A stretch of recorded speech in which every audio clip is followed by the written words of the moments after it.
നാട്ടിലേക്ക് മടങ്ങിയ ശേഷം ഫാമിംഗ് തുടങ്ങാൻ എങ്ങനെ തോന്നി? ഇത്രയും നല്ല വിളവെടുപ്പും ലാഭവും നേടാൻ എങ്ങനെ കഴിഞ്ഞു? എന്തായിരുന്നു ഇതിന് പിന്നിലെ പ്രചോദനം? 18 വർഷം ഗൾഫിൽ കഴിഞ്ഞ് തിരിച്ചു വന്നപ്പോൾ ഏത് ബിസിനസ് ചെയ്യണമെന്ന് ഒരുപാട് ആലോചിച്ചു. അവസാനമാണ് ഞാൻ ഫാമിംഗ് തുടങ്ങാൻ തീരുമാനിച്ചത്. ആദ്യമൊക്കെ കാലാവസ്ഥ വ്യതിയാനവും കീടാണുശല്യവും കാരണം ഒരുപാട് ബുദ്ധിമുട്ടി.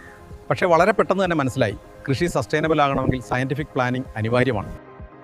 അപ്പോഴാണ് കൃഷിഭവൻ വഴി കേരയെക്കുറിച്ച് അറിയാൻ കഴിഞ്ഞത്. അവരുടെ നിർദ്ദേശപ്രകാരം പ്രതികൂല കാലാവസ്ഥ അതിജീവിക്കാനുള്ള മാർഗങ്ങളായി മണ്ണ് പരിശോധന, nutrient management, weather forecasting, prediction എന്നിങ്ങനെ പല കൃഷിമുറകൾ വഴി വിളക്ക് അനുസൃതമായി കൊടുക്കുമ്പോൾ കൃഷിയിൽ നല്ല മാറ്റം വന്നു. പിന്നീട് FPOs വഴി ആഗ്രി ബിസിനസ് ഫേംസുമായി പാർട്ണർഷിപ്സ് ഫോം ചെയ്യാൻ സാധിച്ചു. അതിലൂടെ അഷ്വർഡ് മാർക്കറ്റ് ആക്സസ് ലഭിച്ചു. ലോക്കൽ ആഗ്രി ബിസിനസ് സെന്റേഴ്സും ആഗ്രി പാർക്സും വഴി സോർട്ടിംഗ്, ഗ്രേഡിംഗ്, പ്രോസസിംഗ്, പാക്കേജിംഗ് നടത്തി raw produce value added branded പ്രൊഡക്റ്റായി മാർക്കറ്റ് റെഡി ആക്കാൻ കഴിഞ്ഞു. ഇപ്പോൾ എനിക്ക് മനസ്സിലായി, ഫാമിംഗ് ഒരു സിമ്പിൾ കൾട്ടിവേഷൻ അല്ല. പ്രോപ്പർ ഇൻസ്റ്റിറ്റ്യൂഷണൽ സപ്പോർട്ട് ഉണ്ടെങ്കിൽ അതൊരു സ്കേലബിൾ ആഗ്രി ബിസിനസ്സായി മാറ്റാൻ കഴിയും.